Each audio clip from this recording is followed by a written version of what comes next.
In this video, I'll compare ProWritingAid and Grammarly to help you choose the best writing assistants for your needs. Both tools aim to improve your writing by correcting grammar, enhancing clarity, and fixing spelling errors, useful whether you're learning a new language or just want to avoid common typing mistakes. Let's start with ProWriting.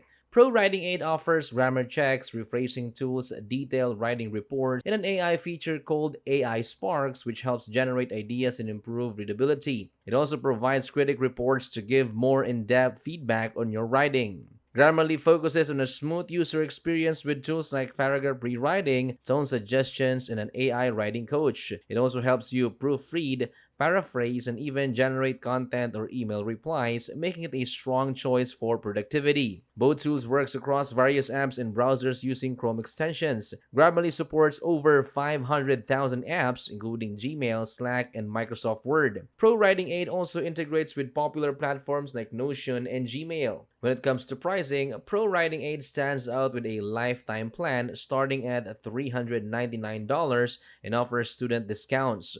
Monthly and yearly plans are also available. Grammarly has free version, a pro plan at £12 per month billed annually, and enterprise option for teams. Choose Grammarly for a cleaner interface, better mobile support, and advanced AI features. Choose ProWritingAid if you want detailed feedback, more budget-friendly options, or long-term value through lifetime access. If this helped, please like the video and subscribe. Thanks for watching.